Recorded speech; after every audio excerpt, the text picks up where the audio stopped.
Fala pessoal, sou o professor Emater, professor de Física, e hoje nós vamos gravar uma aula sobre a segunda lei da termodinâmica.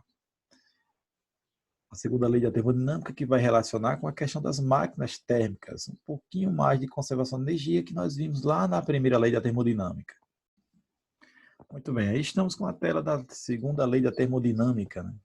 Segunda lei da termodinâmica que vai falar especificamente sobre máquinas térmicas. E aí, gente, vamos observar o esquema. Primeiro, a figura, a imagem, na verdade, ela sempre traz uma informação de aplicação.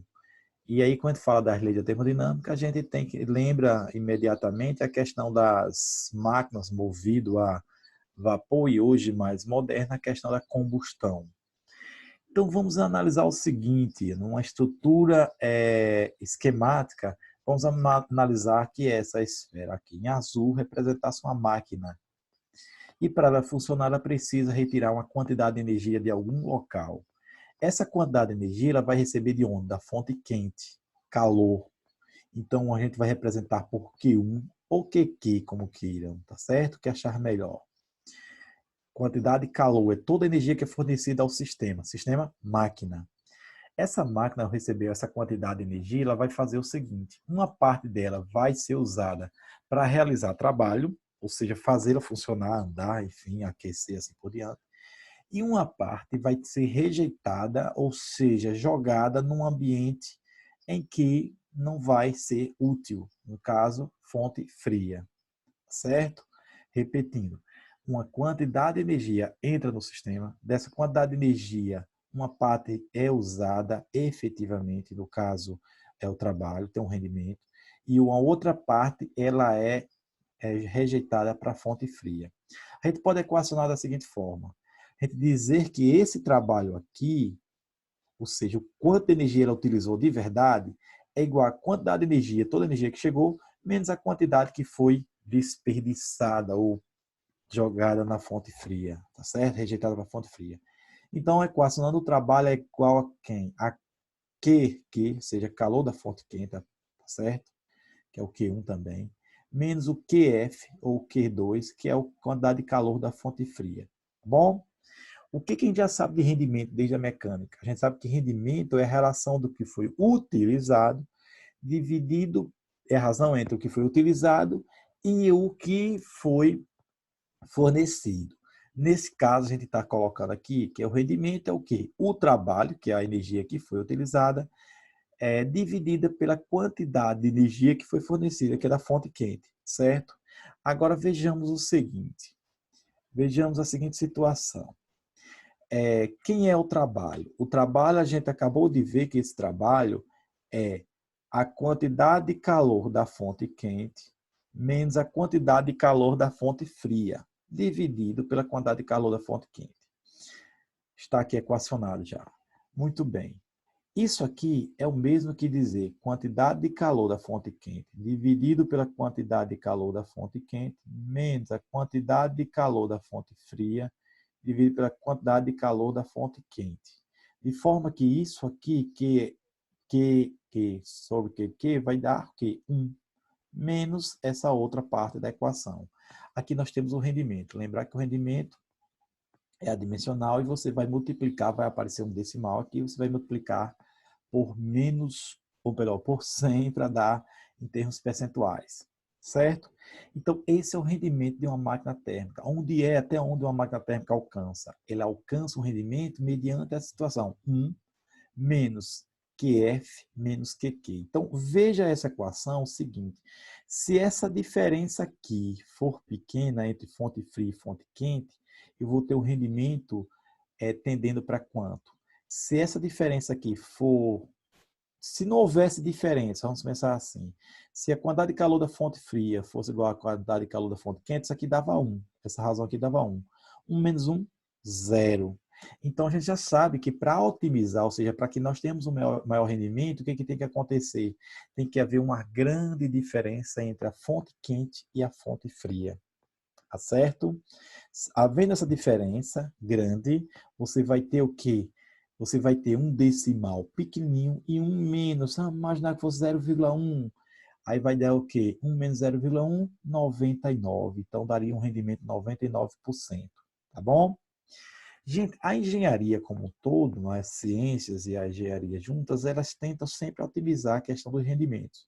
Em especial, na luta energética que nós vivemos no dia a dia, quantidade de energia, você vive os preços de combustíveis, assim por diante.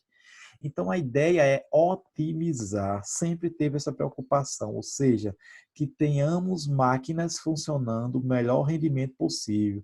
Nossos automóveis são máquinas, os automóveis motorizados são máquinas.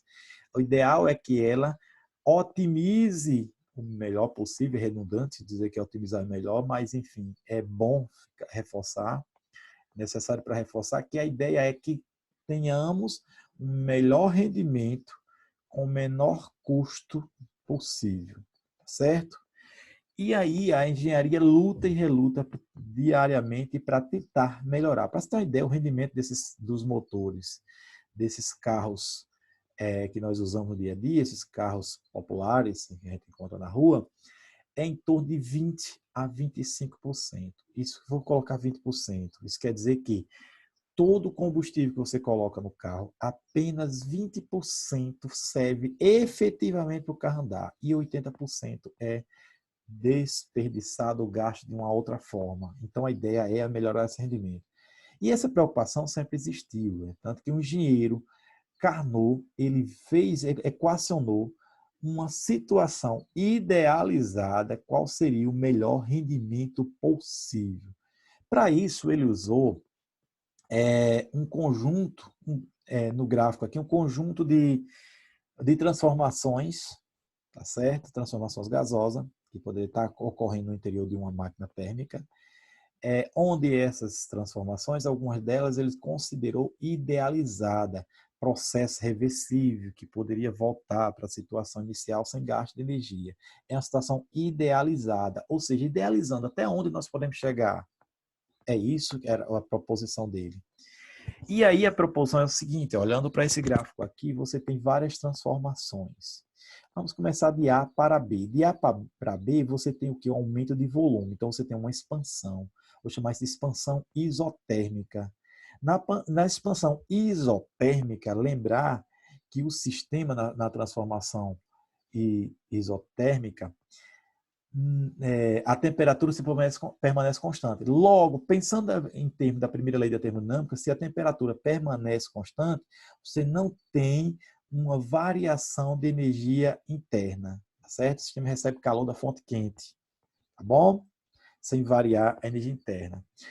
De B para C, você tem uma expansão adiabática, continua aumentando o volume, porém, você não tem troca de calor. De C para D, perceba que nós vamos estar diminuindo o volume. Então, você está diminuindo o volume, você está comprimindo, está havendo uma compressão mantida a temperatura constante. De novo, não há variação de energia interna, compressão isotérmica. E de D para A, para fechar o ciclo, você vê o quê? Você vê uma compressão agora sem troca de calor, ou seja, uma compressão adiabática. Muito bem. O Carnot é uma situação idealizada, ele equacionou da seguinte forma: chegou ao rendimento, que o rendimento agora em função da temperatura, já que ele fez essa razão Q1 sobre T1 igual a Q2 sobre T2, e aí ele pode substituir naquela equação anterior Q1 menos Q2 sobre Q1, ele substituiu T2 sobre T1, ou seja, ele vai analisar o rendimento não em função das trocas de calor, mas sim em função das trocas de temperaturas, certo? Então, de novo, olhe que o rendimento é otimizado quando essa diferença aqui, a temperatura da fonte fria for muito pequena e a da fonte quente for grande. Então, você vai dar um decimal pequenininho. Então, 1 menos decimal pequeno vai dar um número próximo ali do 99, por exemplo, do 0,99. E aí, vezes 100 para ter o rendimento, vai ter um rendimento de 100%. Ok? Esse é o limite é isso aqui. Então, a segunda lei da termodinâmica, ou seja, todo esse aparato que foi feito tecnológico, ele serve para a gente chegar a uma conclusão, que a gente chama de segunda lei da termodinâmica. A conclusão é essa. É uma conclusão muito presente em nossas provas de física, viu, gente? É impossível uma máquina térmica operando em ciclo, tá certo? Retirar calor de uma fonte quente e convertê-lo integralmente em trabalho. De novo, não é possível você pegar toda a energia de uma fonte quente e fazer toda essa energia ser energia útil. É impossível. É um sonho, mas até então é impossível. Nunca se chega, ou seja, nós somos limitados a nunca chegar ao 100%. Mas aí a ideia de você continuar avançando cientificamente e tecnologicamente para otimizar, se faz necessário, porque ainda temos um rendimento muito baixo, tá bom? As máquinas frigoríficas, ou seja, os refrigeradores, de maneira geral, ele faz um processo inverso. Veja, aqui eu estou falando de calor da fonte quente, estava falando de calor da fonte quente para a fonte fria. As máquinas que refrigeram, ela faz o processo contrário. Por exemplo, o ar-condicionado da sua sala ou do seu quarto, do ambiente que você esteja, ele vai fazer o quê? Vai ter um agente externo, no caso a energia, vai tirar a energia de onde? A energia elétrica, para fazer um motor realizar trabalho no seu ambiente. E o trabalho que ele está realizando no seu ambiente é fazendo o quê? Retirando o calor do ambiente para diminuir quem? A temperatura, tá certo? Então, as máquinas de refrigeração, como os refrigeradores de maneira geral, no caso geladeiras, freezer, ar-condicionado, ela faz o processo de um agente externo realizando trabalho sobre o sistema. Então, a eficiência é calculada pelo inverso, ou seja, quantidade de calor da fonte fria dividida para o que foi utilizado, que é o trabalho. Ok? Muito bem. É esse o esquema que está aparecendo aqui. A quantidade tem trabalho para fazer o quê? Para retirar calor de um ambiente e jogar esse ambiente na fonte, esse calor na fonte quente. E aí é interessante perceber o seguinte: olha só, se nós colocássemos um ar-condicionado não na parede, mas instalado no meio da casa, ele era suficiente para refrigerar o ambiente? Ou dito de outra forma, se você abrir a porta da sua geladeira, deixar a porta aberta, além de aumentar o consumo elétrico, mas seria o suficiente para refrigerar o ambiente? Não. Por quê? Porque a geladeira, o processo, o trabalho é retirar calor da parte interna e jogar na parte externa. Mas veja que na hora que eu abri a porta da geladeira, eu deixei no mesmo ambiente. Eu retiro calor no ambiente e jogo no mesmo ambiente. Porque o interno e o externo vão fazer parte do mesmo ambiente, uma vez que agora o sistema já não está mais hermeticamente fechado, está aberto. Retirei calor de uma fonte e estou jogando no ambiente pelo qual, como a porta está aberta, também continua no mesmo ambiente, ok? Muito bem. Essas máquinas térmicas têm aplicação direta na questão dos motores. Os motores que a gente utiliza no dia a dia, os motores dos automóveis, os motores que a gente chama motores de 4 tempos, geralmente a gente chama motores de 4 tempos. Como funcionam esses motores? São 4 etapas, por isso chama motores de 4 tempos. Por exemplo, motores é formado, aqui a imagem real e aqui a ilustração. Ele existe uma câmara de admissão, existe essas partes aqui que a gente chama de vela, popularmente chamada, perdão, esse aqui é as válvulas de injeção. E existe uma vela aqui no meio, tá certo? Que vai soltar, liberar uma centelha, no dia a dia a gente chama muito de faísca. Então, abre essa câmara aqui, abre essa parte aqui, entra uma quantidade de combustível, chama admissão.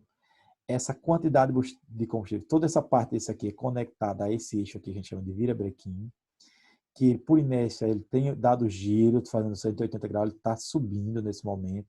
Então ele pega essa quantidade de combustível e vai comprimir. Quando ele comprime essa quantidade de combustível, a pressão aqui é enorme. Aí a vela aqui vai fazer o papel de jogar faísca no nosso dia a dia. A gente utiliza muito esse termo faísca, é centelha. Ao jogar a centelha no meio desse gás aqui, desse combustível, que não está a parte líquida, tá o quê? A pressão está elevada, está muito mais vapor. Ao jogar uma centelha, ele vai causar uma explosão. Essa explosão não vai arrebentar o lado do motor, as laterais que são fixas. Ele vai fazer o quê? Vai empurrar essa parte aqui, que é o virabrequim, muito forte aqui para baixo. É isso que acontece. Aconteceu a explosão aqui, ó, certo? Aconteceu a explosão, ele empurra aqui para baixo. Então, ele vai fazer esse movimento e vai ficar repetindo. Abre essa outra válvula aqui de saída dos gases queimados. Aí vai sair os gases queimados aqui, vai para o cano de escape e assim por diante. E esse processo fica repetindo. Claro que eu passei alguns minutos para dizer isso, algum tempo, acredito mais de 1 minuto. Mas isso acontece muito rápido, num ciclo muito rápido, certo? Então, esse processo são 4 etapas, você não escuta etapa a etapa, porque como é muito rápido, parece ser o barulho contínuo, ok? Vamos fazer um exercício de aplicação dessa situação ou dessas situações aqui. Vamos lá, vou fazer esse primeiro aqui. Esse primeiro exercício vai me dizer o seguinte, aplicação.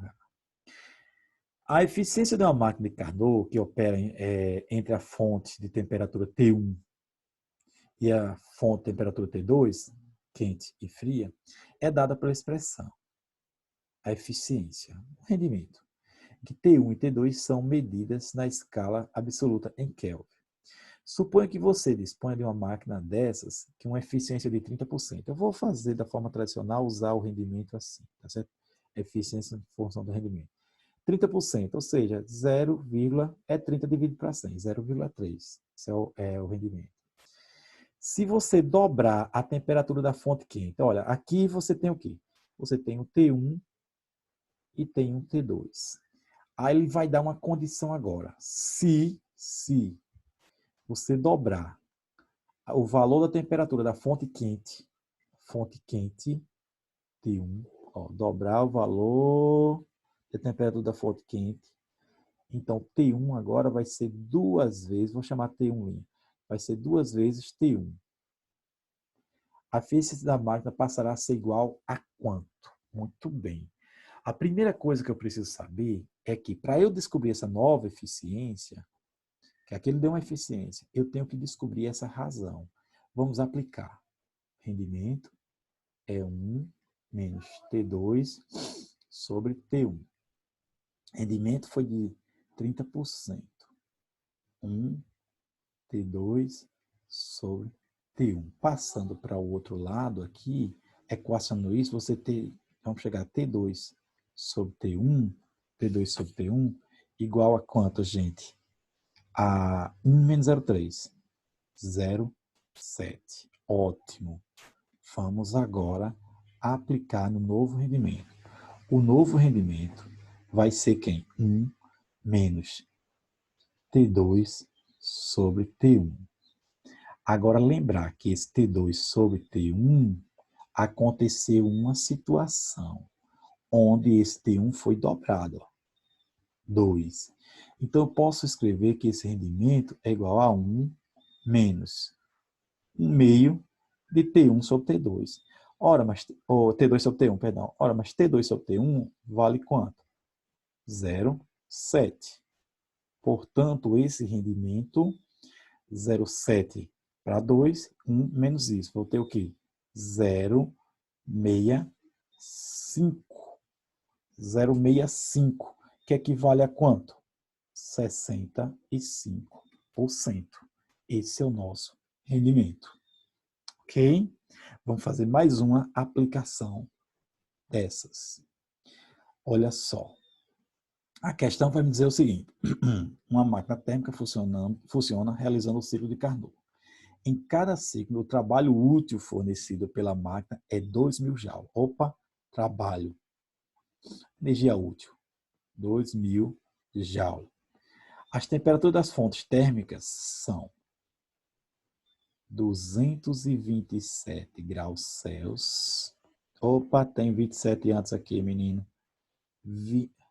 Não, as temperaturas das fontes térmicas são, tá certo, 227 graus Celsius e a fonte fria 27 graus Celsius.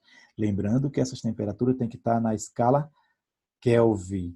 227 mais 273. 300 Kelvin. Opa, 300 não, minha. 500 Kelvin, 500 Kelvin e 500 Kelvin, tá certo? Isso aqui 300 Kelvin. Muito bem. Beleza. Então, o rendimento da máquina, ele quer saber o rendimento da máquina, a quantidade de calor retirada da fonte quente e a quantidade rejeitada. Então, a equação disso aqui ele quer o rendimento, quantidade de calor da fonte quente, Q1, e a quantidade foi rejeitada para a fonte fria, Q2. Só essas três grandezas que ele quer. Então, vamos lá. Equacionando isso, o rendimento vai ser 1 menos T2 sobre T1. Então, esse rendimento vai ser 1 menos T2, 300. T1, 500. Então, esse rendimento vai ser 1 menos essa razão. 1 menos isso aqui dá 0,6, 0,6, isso. 1 menos 0,6, 0,4. Ou seja, esse rendimento aqui é de 40%. Bom, tranquilo. Agora, já fizemos a primeira parte. Certo? Já sabemos que é uma dessas três, B, C ou D. Vamos agora calcular a quantidade de calor. A quantidade de calor, ou pode ser o trabalho, tanto faz. Vamos fazer o seguinte. Rendimento, a gente sabe que a quantidade pode ser escrito como sendo o trabalho sobre a quantidade de calor da fonte quente. Vamos calcular a quantidade de calor. Quem for o rendimento? 0,4. Quanto valeu o trabalho? O trabalho foi dado, não precisava calcular, né? Então é 2.000 dividido para Q1. Então, Q1 vai ser igual a 5.000. Foi dado em joule, então é joule a energia. Pronto. Já temos 40%, 5.000 joule. E agora nós vamos determinar Q2. Ora, se o trabalho, vou mudar a cor aqui, se o trabalho é Q1 menos Q2, se eu tenho que o trabalho é 2.000, Q1 é 5.000, resta saber quem é Q2. Q2 só pode ser 3.000 joule. Então, a nossa resposta envolve que letra 40, 5.000 e 3.000. 40, 5.000 e 3.000 joule. Ok, pessoal? Então, até a próxima. Tchau, tchau.